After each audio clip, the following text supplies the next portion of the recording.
So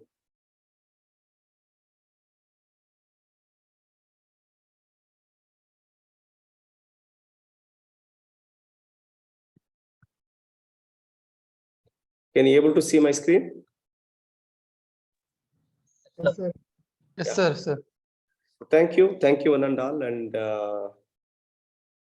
so myself, I'm the coordinator of this particular FDP, and with me, Professor Kiran is there as a co-coordinator.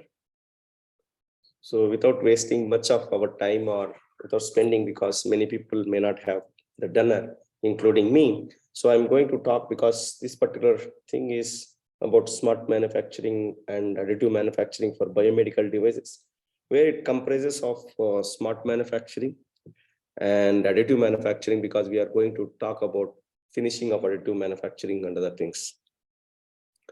So in particularly at IIT Tirupati, we have 5 groups working on various aspects of manufacturing, especially advanced manufacturing. So the first group works on micro nano machining and finishing group, sustainable machining and bio materials and manufacturing group, additive manufacturing group, and smart manufacturing group. Smart manufacturing group is one group that we recently started. So where we are trying our best to build some of the machines basically. Okay.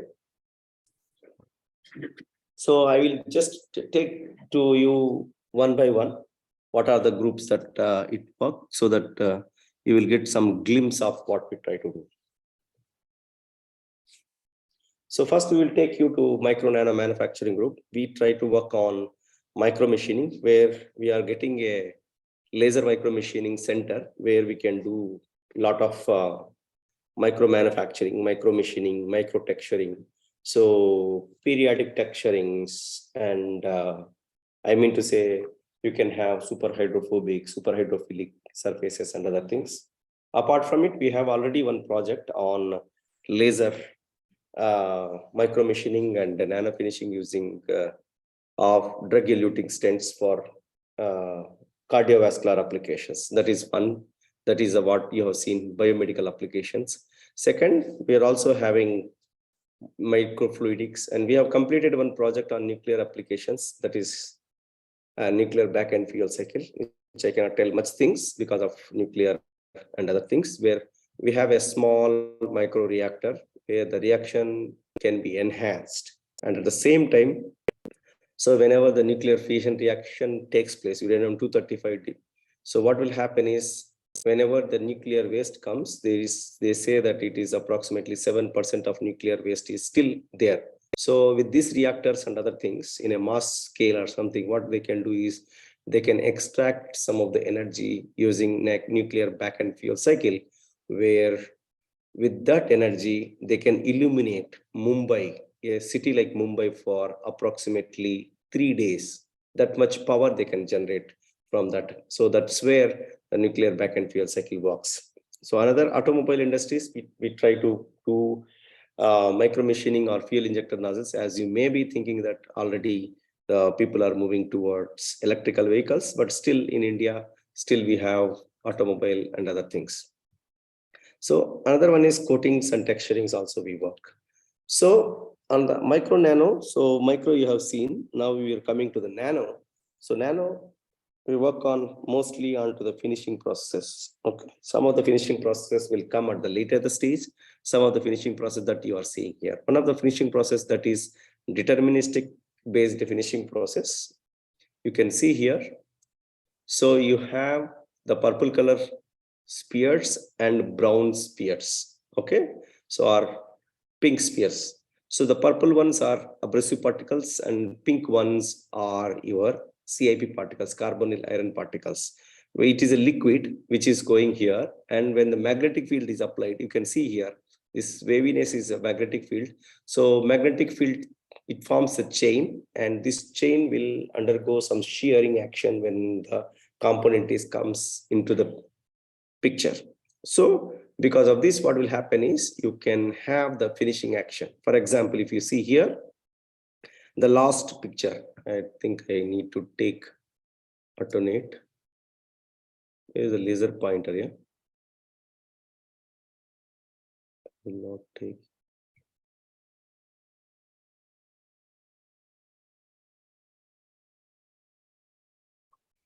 You can see here. So this is the liquid that is there. It is called CIP and oil-based MR fluid. When the magnetic field is applied, this jumps and attach to it like this. You can see here, flexible magnetic abrasive brush. This is a flexible magnetic abrasive brush that is formed, and this brush will try to finish it. What is the novelty about it? The novelty about it is this can be varied its strength. I mean to say, it is a grinding wheel basically. Its grinding wheel grade can be changeable by the external agents that is called magnetic field. The magnetic field will be the here. If I am changing the magnetic field, the strength of this magnetic change can be changed. So the finishing can happen in a deterministic way. Okay. The second one is sustainable manufacturing group. The sustainable manufacturing group, the first and foremost, I don't know, come out.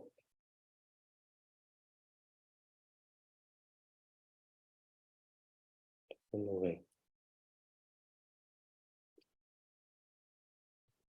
Video works, no.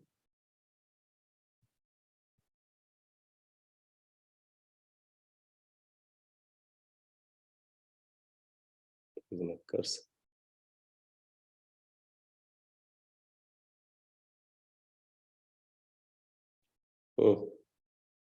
Anyhow, whenever you are here, I can show you. Suppose, for example, if I am doing the machining operation here, what is happening? A lot of temperature produces.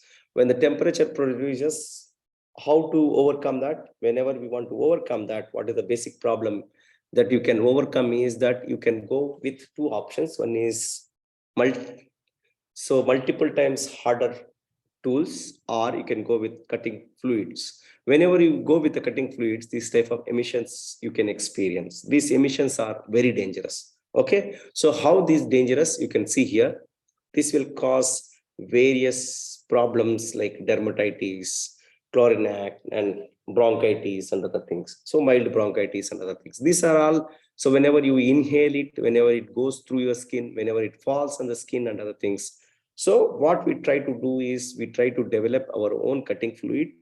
At the same time, some of the technologies are there where you can use minimum quantity cutting fluids also. So that's where we work. And in future, we are getting the machine where we can make our own sustainable cutting tools also. So Bionanomaterials and Manufacturing Group, it has a segments. So different people will work on different segments. The first segment of Biomaterials and Manufacturing Group, people work on surface coatings. For example, you take the hydroxyapatite or artificial bone material that is called Ca10PO4 6OH twice, calcium phosphate. Then you can coat on the surface and you can check the elemental mapping, how the elements are mapped and other things. You can see here. So at the same time, you can understand the surface morphology also. For example, if you are changing the input parameters, you can get nodular structures and porous structures, and most importantly, you can also get the solid structures with less porosity. So the porosity will be in different natures. One porosity can be this type of porosity, or porosity can be this type of porosity. Which type of porosity you require and other things can be well understood by changing the laser parameters and other things. So you may get doubt why the porosity is required. The porosity is required because you require the scaffolding structures. Whenever you require the scaffolding structures, these scaffolding structures will require to attach the cells basically. So that means that you cannot construct a house without basement. You need some basement to construct. For that, this scaffolding structure or the porous structures will help you in terms of adhesion of the cells. Okay, so how do we coat this type? So there was another technology. In the previous one, there are people who works onto laser coatings. Second, we try to coat with PVD, physical vapor deposition and other things. As you can see, this is a PVD system. And if you see the top portion, so you can see here, and you enlarge what is happening inside, you can see there is a target here, which is a hydroxyapatite target, and you have the substrate on the top side. So when this substrate, this target is bombarded by the rays, and this is going and sitting on a rain of particles on the top of the substrate, so that you can make the coatings. So once you do the coatings, you can also test with in vitro and other things. What you can see here is the surface in a macroscopic. When you go for microscopic, you can see that how the solutions, for example, if you are putting inside some solution like simulated body fluid or something, so you can see some apatite structures. This is about the surface morphology. When you want to understand the surface metallurgy, you can also understand by using intensity dispersive spectroscopy and other things. So, but the basic problem that we have faced in the previous one is that tribological aspects were not good. So to overcome that, what we have done is, the mistake that we have done here is that we have done on a polished surface. So when you are doing a coating on a polished surface and you test with the in vitro and other things, it may give you good results. But whenever it goes to the wear and tear tests, like tribological test and other things, what will happen is this is going to delaminate. So what is the basic problem? If I am doing a surface polishing of a surface, then you are coating it, what will happen? Adhesion ability is not proper between the coating surface and the substrate surface. To overcome that, what we try to do is laser texturing we have done. So laser texturing will help you to make the basement. For example, now I want to construct a house with a basement. In the previous case, we have not constructed on a basement. So by overlapping the lasers, by 0 overlapment, 25 flow overlapment, so on, we have tested 10, 15, 20 and other things, which is not of our importance that much. So we have shown you here 3, and we have tested the hydrophobicity and hydrophilicity and other things. Then we got the good results if we are texturing. Then at the same time, most important thing is not only about the texturing, you also should understand the structure, microstructure, how it looks like and other things. Then we have gone for the tribological test. Tribological test give you good information of adhesion. Once it is giving good results, then you can go for the in vitro analysis for the SBF studies. Whatever you are seeing here, the ash color surface is not ash color because your flower like a structure that is called apatite layer, which is dominating the white color. That's why this is also white color, but because of this dominating white color, it shows like ash color. So whatever the flower type of structure that you are seeing is your apatite layer. Okay, so this apatite layer, which is sitting on a calcium phosphate. So apatite layer is also calcium phosphate, and this is a hydroxyapatite layer. This is apatite layer. Chemically, there is no much difference in it, but only morphological difference. Apart from it, normally mechanical engineers will lag in terms of analysis. So what we try to do is we try to do ACM analysis or FEACM analysis and other things. But so we need also to do the fluorescence microscopy. The fluorescence microscopy one has to do because of the following reasons. So whenever you do the cell culture, so you can test. You can see here cell culture, you are seeing orange color, this is our nucleus, and green color, which is called actin filament. For example, I want to study, fluorescence microscopy helps you to study in 3 ways. One, whether the cells are growing day by day or not, because your nucleus size is increasing or not. And second thing is that number of cells or the cell proliferation is increasing or not, that they have to check. The third thing is any foreign growths are there, like virus, bacteria, and other things. So these are all 3 things that cannot be evaluated by SCM. So you need to go for one of the technique called fluorescence microscopy. So this is one solution. So this is one set of people try to work on the titanium surfaces or bio-inert surfaces, coating and other things, which is one group of research.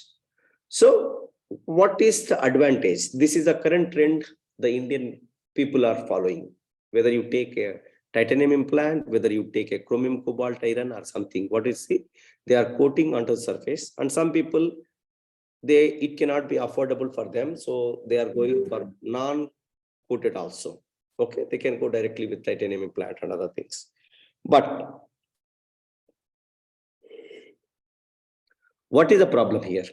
The problem here is that whenever a person undergoes the surgery, assume that the surgery cost is 1 lakh rupee. What is required here is, if you are putting a chromium cobalt iron or something inside, coated also, after some time, a year or 2 years, you need to remove it once the bone healing is done completely. And other, for example, if you are making a bone plate and screws, so you need to remove it after 1 year or 2 years. That is called secondary operation. Secondary operation normally minimum to minimum charge is approximately 50% to 60% of your initial investment cost. Assume that the total cost will be 1 lakh and 60% assume, then it is called 60,000. So the human or a common man has to pay approximately 1.6 lakhs from his earnings. So what will be the solution for it? How can we reduce the burden on a common man? So what we have done is, the second work that Vimal Katiyar may be touching this one. This is called, it is a combination of my study along with Professor Vimal Katiyar. So what we try to do is, we try to do on the biodegradable implants. For example, you can see here, we have made PLA hydroxyapatite implants where PLA degrades into lactic acid, which is one of the essential elements for your body. Second thing is hydroxyapatite. Hydroxyapatite can dissociate into calcium and phosphate, which is again a required material for you. Okay. These materials are manufactured by two means. I mean to say polylactic acid. So one of the route is by developing the monomer, that is lactic acid monomer, and doing in situ polymerization. The second is that you can do by purification of commercially available PLE. So how do you purify? The purification will be like, how do you remove the metal oxides from the surfaces? These are all chemical engineering oriented work, which Professor Vimal Katiyar may touch. So what we try to do is, we try to take the monomers and polymers, and then we at IIT Tirupati and IIT Guwahati, in my lab, hydroxyapatite is prepared from bone shells. I mean to say fish bones, fish scales, seashells, and so on, eggshells and other things. So many varieties are there. For example, if you want to go and you can make with some of the living bodies. At the same time, there is another route, which is chemical route. See, this is biochemical route, where chemicals are minimal and biological things are more. And there is another route which is called purely chemical, that is called synthetic route, where you can also make. But I can say about both may be called as synthetic route only. So once you make hydroxyapatite and polylactic acid, you can make whatever you want. I mean to say that once you can make the strands for 3D printing applications, so on.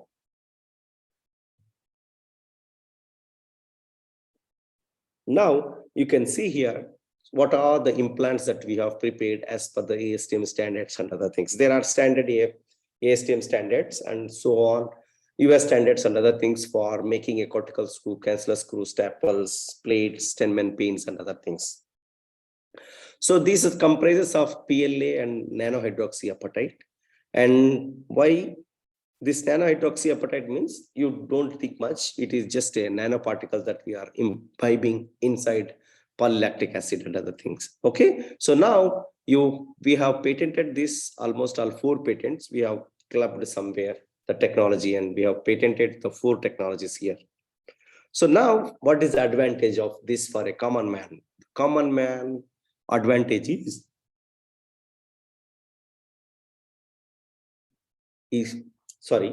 the common man advantage is that in the previous case, he requires secondary operation. However, here he may not require the secondary operation. That's what means that the initial investment of 1 lakh is only required. So we can reduce the burden on a common man by another 60,000 rupees, which is a good amount. Is it sufficient? So maybe, may not be. It's all depend on the type of injury and the amount of injury and other things. So the third technology that we do at IIT Tirupati and other things is injectable scaffolds. Whenever the accident happens, normally whatever this particular section is for minor injuries only. So whenever there is an injury, the injury will be very, very complex enough. So if you see this, its injury is very, very complex enough, and you can see here, and our 3D printing people talks about very complex shapes we can make, very complex macro shapes you can make, but very complex micro shapes you cannot prepare. For example, bone structures of fragments you cannot make male and female versions. So what you might try to do is we try to do thermosensitive injectable magnetic scaffolds. For example, here at room temperature, this is a liquid. When you inject inside, it will become a porous solid. So at room temperature of 25 degrees, it is a liquid. Once it goes to 37 degrees of the human body, this will become a porous solid, and it will goes to nook and corner of the complex surface and forms a porous structure. Why you require porous structure?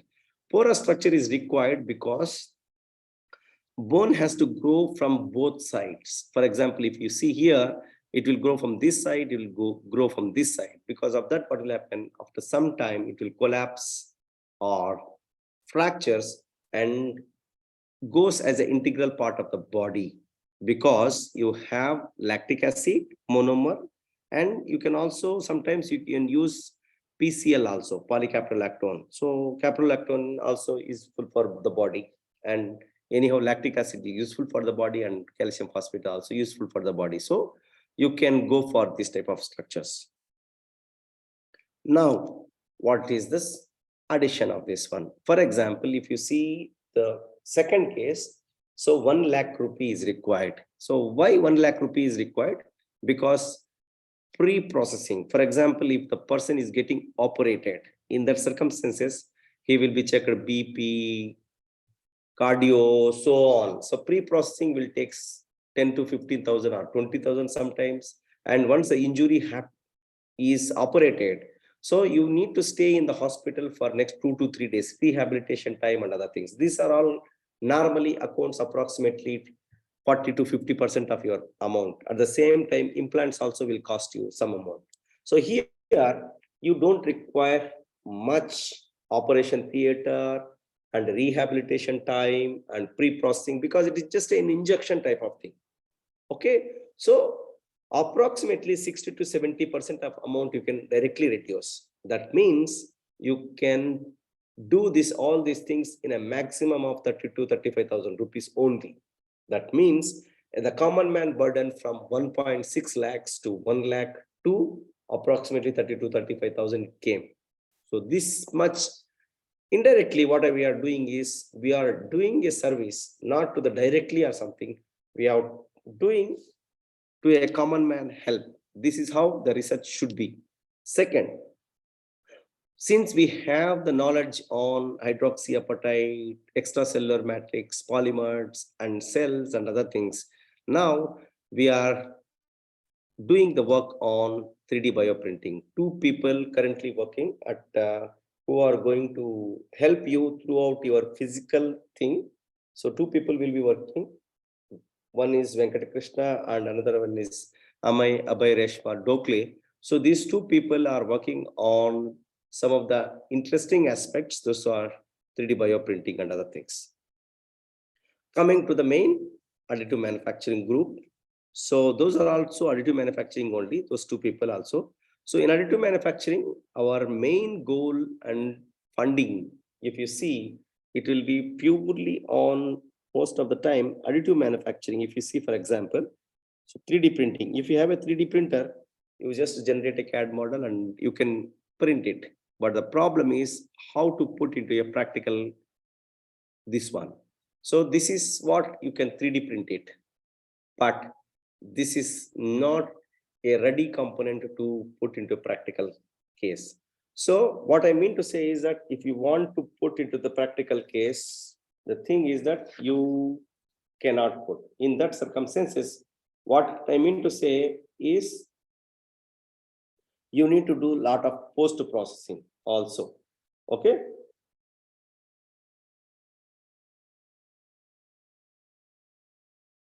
What are the post processing that you can do? For example, if you see, you can make a lot of complex surfaces in additive manufacturing. We do respect.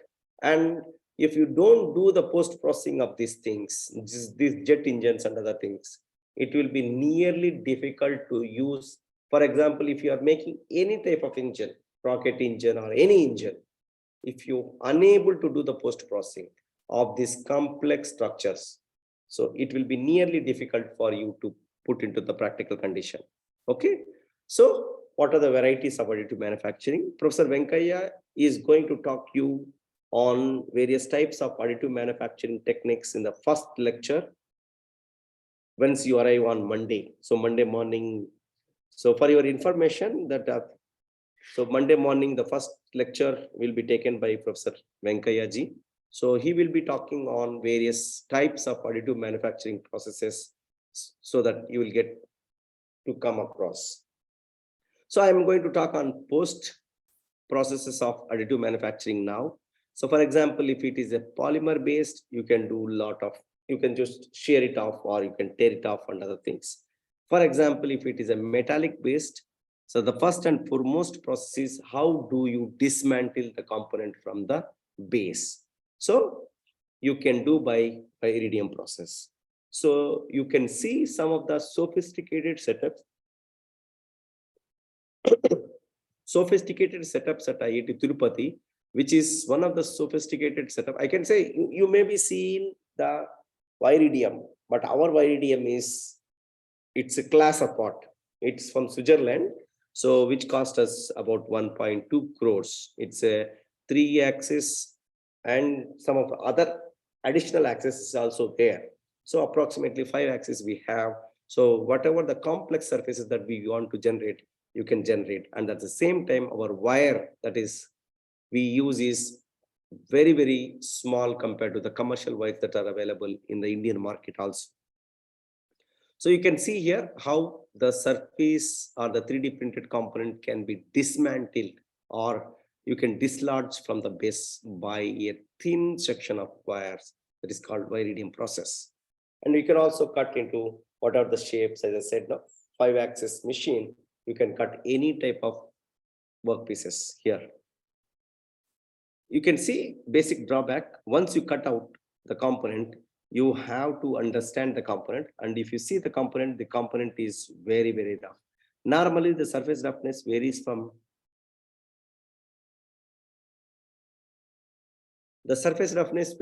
approximately 6 microns to more than 20 microns.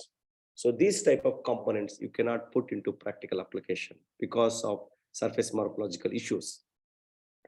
For example, if you take the lattice structures, many people nowadays working on lattice structures. These lattice structures are very complex in nature, first and foremost thing. And second thing, to polish these lattice structures, again, it is a challenging and other things.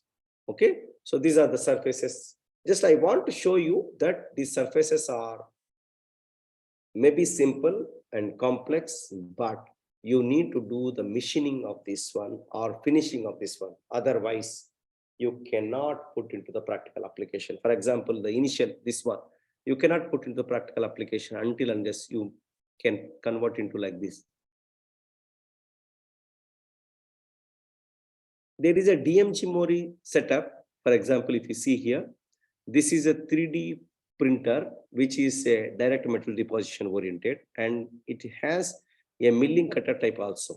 So this is called hybrid technologies, and this machine is very, very expensive and very few people have it. One of the company it has is DMG Mori, and we have the DMG Mori setup, not the 3D printed setup. We have the DMG Mori milling setup, which we do the post processing and other things.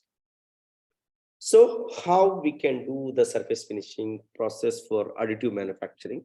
So various technologies are there. We will come across. First and foremost technology that you can come across is mass finishing, where you can see here whatever the technology like sand blasting, hand polishing, ultrasonic polishing, and so non-abrasive type chemical polishing and electrochemical polishing and other things. First, we will try to see abrasive less finishing process or chemical oriented and other oriented process. First and foremost that you can see is chemical polishing process. So chemical polishing processes are very good process whenever you have lattice structures and other things, because it's a etching process. So wherever the thin structures are there, it etches away. So that what will happen? You will get a good component out. And second process is laser polishing process, which is we are going to get. So one of our student, Mr. Sangeet Purushothaman, is working on laser polishing. So why laser polishing? So laser polishing, there is no tool wear. For example, if you are going for machining of 3D printed components or something, we have very, very pathetic situation, because whenever we were trying to do the milling operation of this 3D printed components, our milling cutters are literally breaking into pieces. So that means that what we understood is the mechanical properties of the particles that we are getting from the vendor and the mechanical properties that the surface after building the 3D printing is completely different. If you take in terms of mechanical, it is different. In terms of metallurgical, it's different. That's why. So whenever the surface, if you see laser powder bed fusion, normally laser powder bed fusion, people works in the range of approximately like 500 nanometer, 500 watts or 600 watts or something. Whenever you see laser polishing operation, what we try to do at IIT Tirupati is in the range of 50 watts, 100 watts, 150 watts, like that. So that means that whatever the metallurgical structures that are already destroyed or whatever hampered, it might have already hampered when you are using 700 watts or something. If you are remelting with respect to 200 or 100 or something, it won't affect much. Okay. So that means that you are not going to change any metallurgical change. Only thing is that, and at the same time, you are not going to have any tool wear also, because it is a non-contact type. Okay, so it is less time consuming because laser is very, very fast and it's accurate, and it is chemical free and contact free. At the same time, it has a lot of flexibility. Subjected to, you should have Z-axis galvo. If you have Z-axis galvo, what will happen? You can scan the surface first.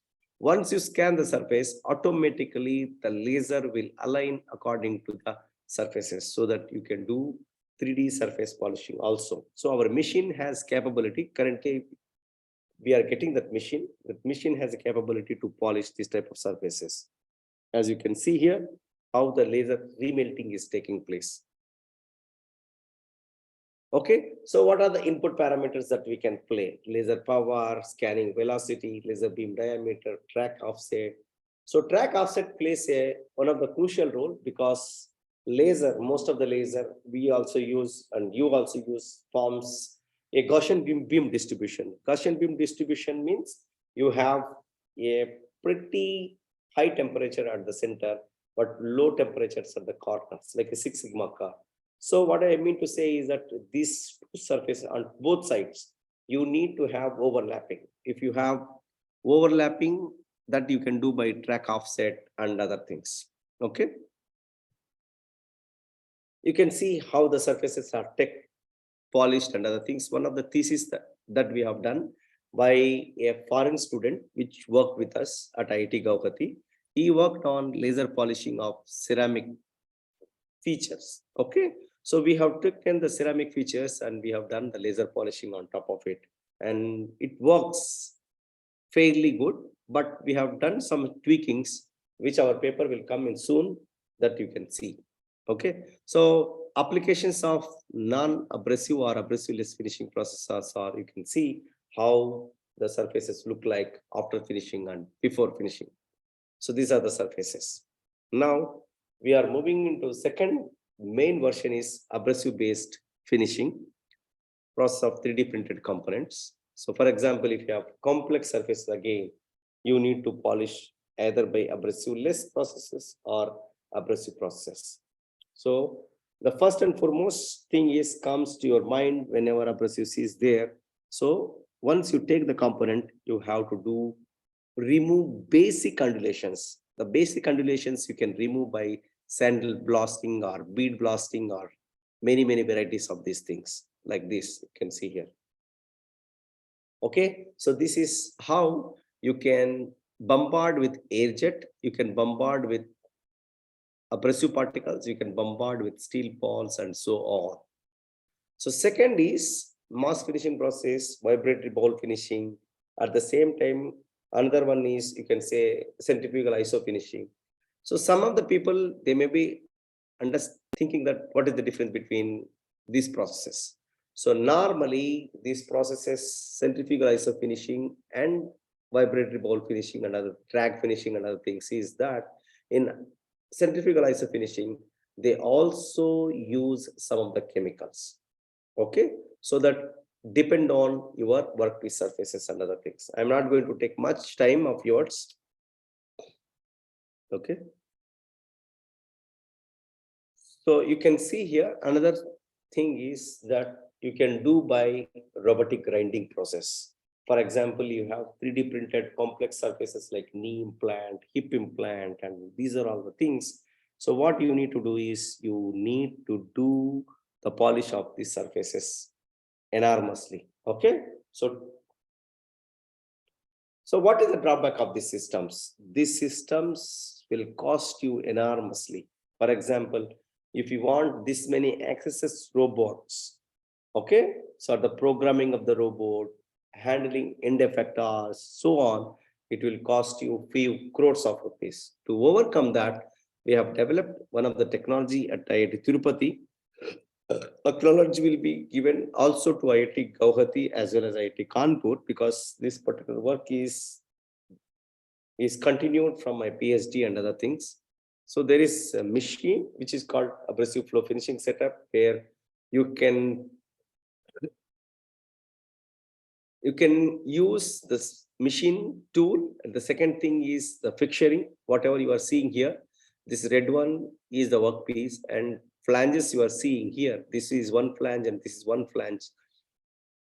These two flanges are the fixturings. The fixturing's main role is to hold the workpiece and direct the abrasive fluid across the surface to be polished. Now the third element is abrasive medium, which is very expensive in the market.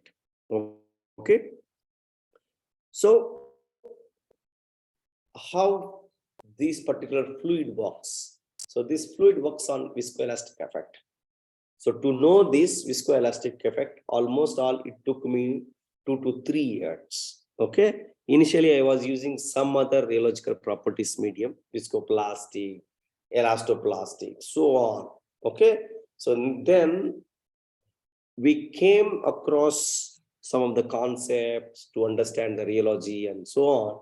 Then we came to conclusion and we got the good results with viscoelastic medium. So how the viscoelastic effect? For example, if I see here, so the medium is there, you just concentrate on the continuous phase. There are two phases are there. One is continuous phase, another one is a discontinuous phase. Discontinuous phase is green particles and blue particles, where blue particles are active abrasives and green particles are your inactive abrasive particles. And continuous phase is your viscoelastic polymer medium. I'm taking one viscoelastic element. If I am putting some shear force, I'm putting some shear stress in this direction, viscous component tries to move in this direction and elastic component try to move in this direction, because of which what will happen is finishing will take place. How the finishing will take place? Just you see the top image. So I have a diamond particle and I have viscoelastic element. Whenever I am putting a pressure in this direction, so what will happen? Viscous force move in this direction, elastic force move in this direction. Because of that, what will happen is, because of radial force, it will indent inside. Because of the axial force, it will try to move in this direction. So that what will happen? Shearing of these peaks will takes place. Okay. So these are some of the compositions which you may look into, but this is all about 2004, 2005 compositions. But this medium, I said, it is a very difficult medium to handle because of its flow properties and deformation properties. The flow properties, it flows like a fluid. Okay, so when you make a spherical and you put onto the surface, on a flat surface, what will happen? It will deform by the virtue of your atmospheric pressures. So whenever you put on a flat surface, so the bottom of the sphere will become flat after a few minutes. That means that it is flowing easily. For example, it is flowing with respect to atmospheric pressure. Assume that I am using a hydraulic pressure unit or hydraulic power pack. So what will happen? It can easily forces to the nooks and corners of the complex surface. Okay. And it behaves like an elastic ball, second one. So whenever you make into a spherical ball and just hit it to the ground, what will happen? It jumps like a tennis ball. So at the same time, whenever you break into plastic piece, the third point, that means that whenever you are pulling it, what will happen is it breaks into pieces. If you pull very fast, if you pull very slowly, what will happen? It will come like a bubble gum. So what is the understanding? The understanding is it behaving like the flow and deformation characteristics are completely unique. Because of that, what will happen is we are going to study the rheology. The science of flow and deformation is got nothing but rheology. In the rheology, we are going to study two aspects. One is static or steady state rheology and dynamic rheology. You can see here the schematic of the rheometer. This red one is our work, I mean to say that bottom plate, which is fixed in, and you can also heat it. That's why you can see some of the coils, and it is also represented in red. The top plate is a dynamic plate which can rotate about its axis of vertical, and in between you have an abrasive medium. A thin layer of abrasive medium is there. So the bottom one is fixed. In between you have medium, and the top one is rotated. So now you can see practically how it look like. This is the rheometer, and this is the bottom plate which you have seen, the red one, and this is the top plate, tool master top plate, which is embedded electronics will be there, and in between you are keeping your sample. Of the sample size is equivalent to approximately the top plate that looks like this. Okay, so now we will understand by rotating the top plate. You can see here, so curves, all the curves you see along the x-axis shear rate. Okay, so if you see that as the shear rate increases, initially it is increasing up to the max, then it start decreasing. So what is happening? If you are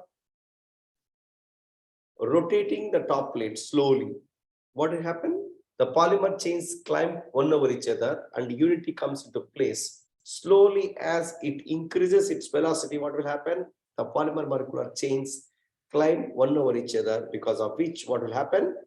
This will unitedly work and resist the tool master, because of which what will happen? The resistance to the upper plate will increase, which is connected to the torque sensor, and the torque sensor will give a feedback. It is a closed loop system and gives more and more torque to maintain that. That means that torque is indirectly correlated in the system to measure the viscosity of the medium or shear stress of the medium. Shear stress and viscosity experiment is same. So if you are increasing your shear rates, that means that you are increasing your top plate motion. What will happen? Beyond certain limit, it will break into the pieces and forms are aligned into the direction of the motion. Because of that, what will happen? It start decreasing its shear stress. Okay, so since all the curves follow the same trend, the mechanism is, or the science is same. Now you see along the y-axis. Okay, you see the green one and the pink one. So green one is the maximum and the pink one is minimum. That you can see here. Plasticizer 7.5 is green one, and plasticizer is 12.5 is the maximum. So as the plasticizer increases, your shear stress is decreasing. What is happening there? Now you have polymer chains like this. When these polymer chains are like this, interpolymer molecular distance is very less. That means that the force of attraction between two polymer molecular chains is very high. As you impart the plasticizer, the plasticizer is low molecular weight material and polymer is a high molecular weight material. When low molecular weight material is imbibed or impregnated or blended with respect to the high molecular weight material, so this low molecular weight material will go and sit between the high molecular weight polymer chains and try to kick apart. When you try to kick apart, what will happen? The distance between two polymer molecular chains will increase, because of which what will happen? The force of attraction between two polymer molecular chains will decrease. As you impart more and more polymer, I mean to say plasticizer, what will happen? The interpolymer force of attraction between two polymer molecular chains will gradually decrease. Okay, this is the theory. Now, why it has to decrease, or what is the purpose of it? The purpose of it is that most of the polymers are elastically dominating viscoelastic material. Nothing in this world is 100% elastic or 100% viscous or something. So, by and large, the most of the elastomers are, I mean to say, most of the polymers are elastically dominating viscoelastic materials. Now, when you want to imbibe the viscous nature, you need to impart the plasticizers or low molecular weight materials. Now, you may be thinking, Professor is talking about that viscoelastic and viscoelastic. So now one has to understand how much viscous component is there, how much elastic component is there. So for that, you can see here the time versus creep compliance. Normally, this will give you viscous and elastic nature. Now the question is how you evaluate the viscoelastic nature. I mean to say creep complex. I mean to say creep recovery test you have to do. So for doing creep recovery test, either you have to change the strain suddenly and observe the stress, or you change the stress suddenly and hold for some time and check how the strain is changing, or inverse of. So now what is the biggest question is here, compliance. Normally creep compliance we are measuring, that means that we are measuring the strains. So what I mean to say is that in converse of the modulus that we are. So for that, what we are going to do is we are going to change the shear stress. Okay. So how much shear stress I have to give and hold the component or medium. So for which I have to go for dynamic rheology. First we'll understand the bottom one, then we'll come back. So first we have to do shear sweep or the amplitude sweep, where we are changing the shear stress and observing the storage modulus. So what is storage modulus again? The storage modulus is it is indirectly in a common man language, how much energy it is going to store within, okay, or before it failures or something. For example, you can see here, as I change the shear stress, there is no change in storage modulus. It is grasping all the storage modulus inside, and it is not either deforming or breaking. Beyond which, what you can see here is, beyond which what will happen, there is a non-linear zone where stretching happened or maybe broken and other things happen. To overcome that, what is the thing is that what do you want? You want to measure the viscous and elastic components of this particular medium or polymer molecular chains. So I will take a shear stress in this region. If I take the shear stress in this region, what will happen? My polymer molecular chains are neither broken nor stretched. If it is also stretched partially, but well within the control, because it is linear viscoelastic range. Because you see, even though I am changing the load, it is not at all undergoing any change in a non-linear domain. That's why this region is called linear viscoelastic region. This linear viscoelastic region, if I take certain value, you can see the logarithmic scale on the x-axis. I take 100 Pascal. Now 100 Pascal I am putting here. I'm putting 100 Pascal. I am observing the strains.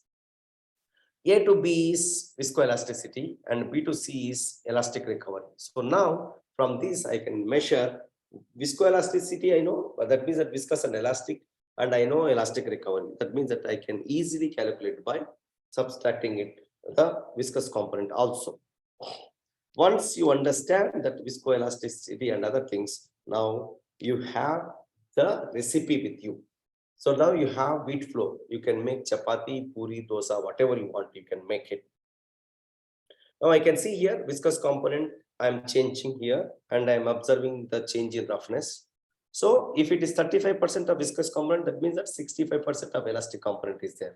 Means, so elastic component is responsible for radial force. That means that indentation force. So that means that what is happening here is that not only polishing, it is also creating its own indents on the surface.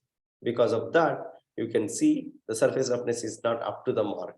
Now, as you increase the viscous component, so you have the approximately good amount of viscous component and elastic component. So the finishing can happen in a good. This is about the simple surfaces. That is what, for example, if you are learning mathematics, this is how you can learn the mathematics and apply to the basics. Now, once you apply to the basics, you can go on to further any type of complex surfaces. For example, if you see impeller plates, you can apply and you can see 3D printed surfaces. For example, you want to polish the surfaces, 3D printed impeller plates or turbine plates, you can do by using these things of this particular medium, because this particular medium can flow to the nook and corners of the complex surface, so that there will not be much problem and you can do the polishing of these surfaces. Simple to complex, small to big surfaces you can do. Okay, some of the bioimplant, as I said, biomedical application is the major application of our talk. So not only the large structures of aerospace and many defense applications you can do, not only that, you can also do for biomedical applications. And you can see here how the medium is deforming.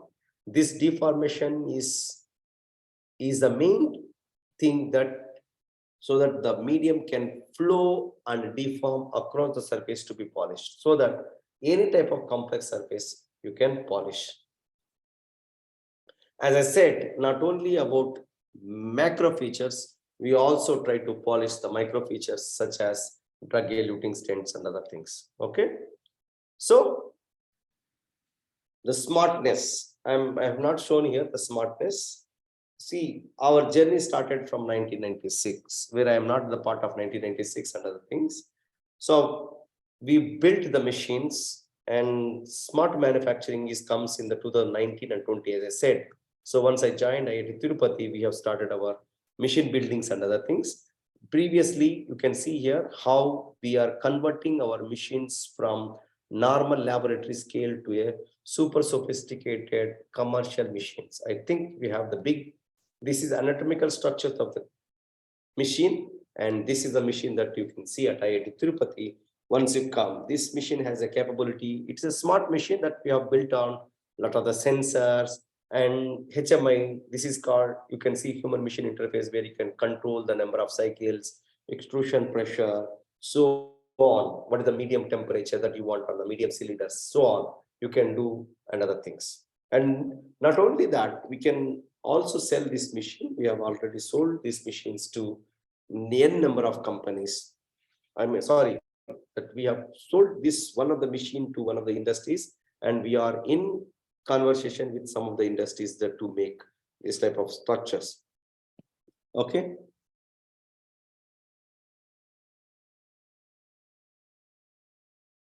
So with this, I'm just going to conclude just fund. So what are the acknowledgements? As you, I don't know, many of you know me and other things. So the acknowledgement is, without support of various funding agencies, it is nearly impossible for us to do this research.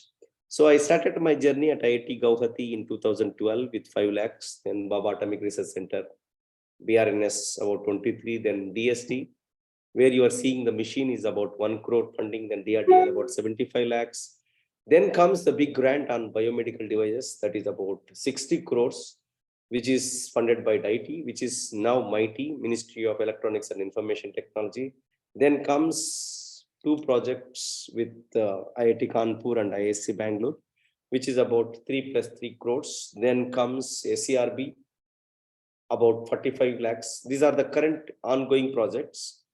So about till now, these are the completed projects. And these are the current projects that SERB about 45 lakhs, then BIRAC about 41 lakhs, SERB again, CRG about 32 lakhs, and then IGSTC, which is where I have written 1.8 crores, which is my part only. But if you take overall, the project cost is about 6.8 crores, where I will be visiting next 3 years Germany as a visiting for the Fraunhofer Center for Institute for Laser Technology on additive manufacturing and so on. And we have one center called TIH, Technology Incubation Hub on Precision Technologies and Positioning, where I am heading one of the vertical called Precision Manufacturing. So it is about 100 to 120 crores. And IIT Tirupati about 22.5 lakhs. So this is one side of the funding, and another side, you should have a good team. I'm just a front face of the team. The real work will be done by the students, ranging from summer interns to the BTechs to the MTech, MS, PhD, and postdocs. So with this, I'm thankful for your kind attention. If you have queries, suggestions, well taken, and try to answer. Thank you.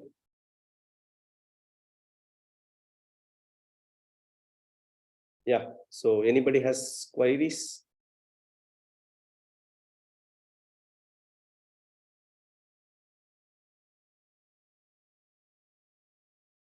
Am I audible? Yes, sir. Yes, sir. You're audible, sir. Yeah. So anybody has any queries?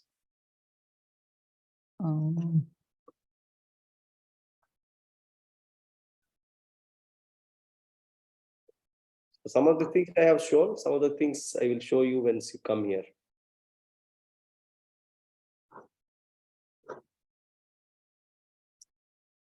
If you have queries, you can ask me. Some. Good evening, sir. Yeah. Go ahead, Naidu. No, thank you so much for your valuable talks. Really, so many things you have just given in a single glance of 1 hour, sir. It's really impossible to take that kind of knowledge in a single hour. So really, so it's huge knowledge. And my actually, is there any facility at IIT Trupti for coating, sir, PVD coating for the coating material should have non-conducting, electrically non-conducting and high temperature resistant material to our SS tools, sir. Is there any facility? Is there facilities there in IIT Trupti, sir? Can you repeat again? PVD coatings. Actually, I need a PVD we have coating. PVD and DC sputter coatings. We have. Okay. I need a coating of our SS cylinder, SS rods, cylindrical rods. Cylindrical rod, I doubt, but flat surfaces we can do. Okay. Actually, my main is in the cylindrical like tool, sir. It is a cylindrical tool. Like then why don't you do dip coating? It is economic and you can do, no? Yes, sir. Okay. So dip coating is you can get for 2.5 lakhs or 3 lakhs. You can do it. Why you want to use this 50 lakhs or 70 lakhs machine? You can do dip coating. Okay. So is that facility available in IIT Tirupati? Is actually no, we don't have dip coating. We don't have dip coating, but as I said, no, it is easy for you to procure also. It won't cost. Only thing is that you have to prepare your solution accordingly. Yes, sir. Yes, sir. Okay. And one more thing, sir, for like metal 3D printing, if you want to go for a powder based system, sir. So what is the possible ways to get the metal powders, sir? You want metal powder? We can sell you metal powder. Okay. There are companies which can sell you the metal powder. So we also some of the companies. So, but you should be a bit careful about the metal powder. Yes, sir. So there are people who supplies you air jet based and water jet based. Okay. So water jet based is very economical. Like you can get less than 2,000 rupees. Okay. You should be bit careful. All the people just bit careful about when they say that, for example, iron particles. Iron particles, they may say 1,200, 1,500, 2,000 or something. So you just immediately you should ask whether it is water cooled or air cooled. So if you Okay. want really good research, then you should go for air cooled. Air cooled is slightly expensive Yes, and sir. contamination will be very less. So air cooled means it is not about air. So they will do with argon gas or Yes, sir. nitrogen type of thing. Unit Okay. gases. So as you put, as I said, no, so the cost will slightly escalate up. Okay. So we are not preparing it, but our company is coming up. So Okay. company, we are planning to make some of these things, but we will see how we can see. Once you come here, we will show you what all our company will do. Okay. Upcoming company. So we are making some of the things. Now we understood the requirements of the academia. As you know that I'm a startup company or a good researcher, we want to convert our technologies into the some of the startup. We don't see it is taken by our students. So that now our students also will encourage and they open their own startups. Yes, sir. Yes, sir. Okay, so that's where we want to encourage, but let's see how the students will respond for it. But some of the things we may get help from the abroad nations. Currently, some of the solutions that we will display you and we will show you, sir. For example, we are working on one technology which is a available technology only, like how you want to make a 3D metal component. Okay. Within a 3D printer of 1 lakh rupee or 2 lakhs rupee or less than 5 lakhs rupee. So that is one of the thing that we are talking. Okay. When we are looking actually. So Yes, we sir. are not looking into the 3D printing technologies or something. We are looking at some other aspects actually. So for example, if you want to print a 3D metal component, for example, as per current market, you need, for example, powder bed fusion. If you want to do, you have to Yes, sir. install minimum a crore. Yes, sir. Yes, sir. Can do within 1 lakh or something. So that's well and good. If your requirements are not so stringent, okay, there are customers who want less dense components. There are people who want more dense components. So looking at this, we are looking at some of the technologies. These technologies are developed by some of the advanced countries. So we are understanding how they are doing, and it is, we are not copying or something, definitely. So we are doing in our way direction, our own direction, some of the things. So in why I said all these things is that when you talk about metal particles, we are getting metal particle from some vendors, and we are making it into some of the formats where you can use for 3D printing applications. Okay. But that's also economical only. We are not charging. See, now our main motto is not to charge you or something. We are only charging the bill of materials and transportation cost and plus institute overhead and other things. Yes, sir. Yes, sir. So we are not a non-profit. I mean to say IIT is a non-profitable one, not like an industry. So, when it will be available, sir, those kind of economical metal-based 3D printers? Sir?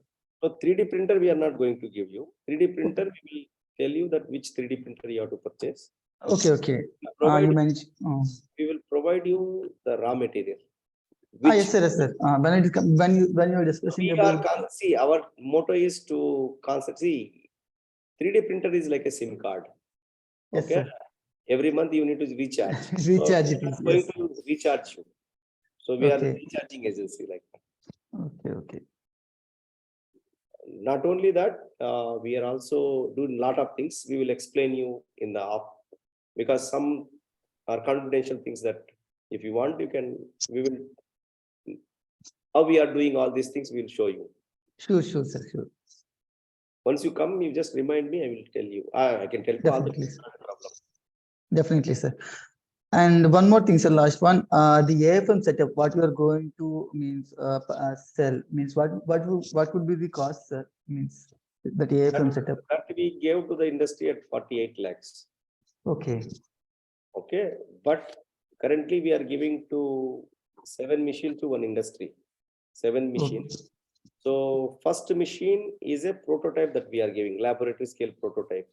yes, That sir. we are planning at like 10 plus, not very expensive. Laboratory scale model. If you see, Yes, sir, in academic all the purpose, you laboratory can scale say. models are there.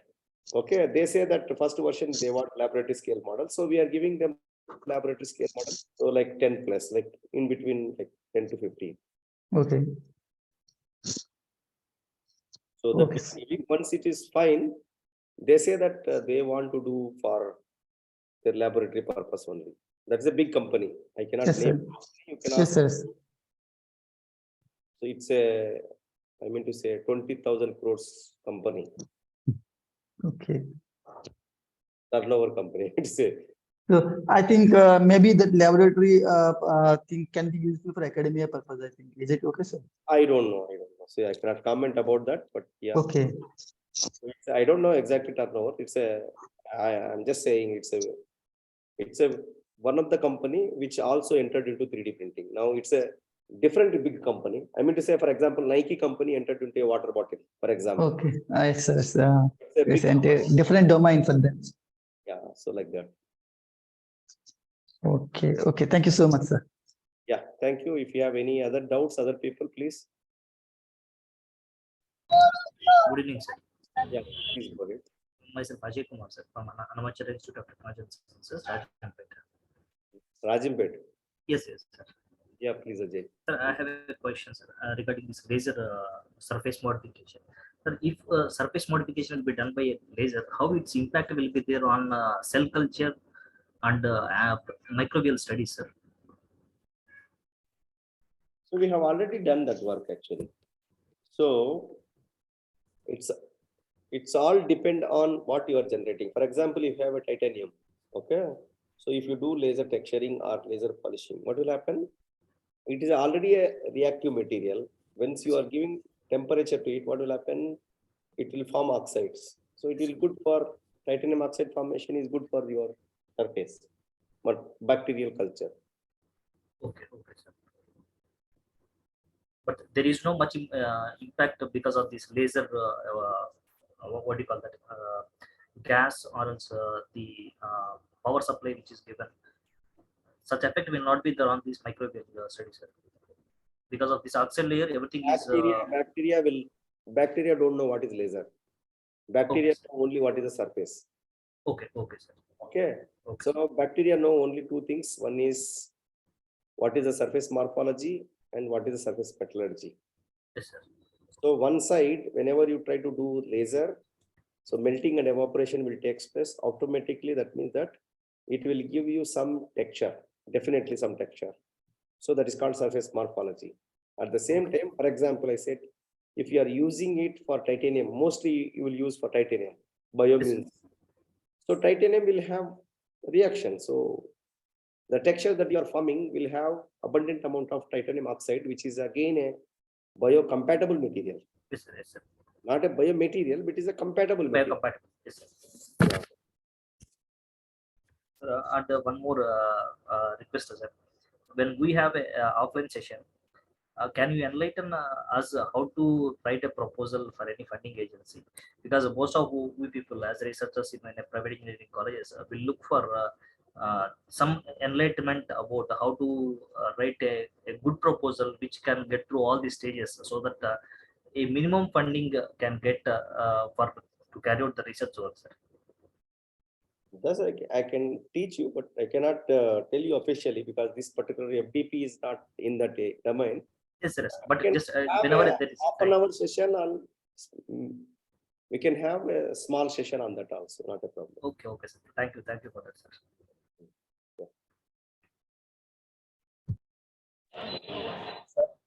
Sir, Yeah, please go ahead, Professor Kishore. sir, yes, sir. This is Kishore from Biomedical, sir. Where you are from? Wood level engineering. Okay. Sir, my question is, just now I see that injections can put. Yeah, in injection control, it's the structure of the porosity takes by default or any predefined structure for the porosity. See, these are all generated by two things. There are two ingredients available in the medium. Okay, one is a hydrogel, where hydro means water. Whenever it goes inside the body, where higher temperature is there, 37 degrees. So the hydro part will start leaching out. Okay, so that also can generate.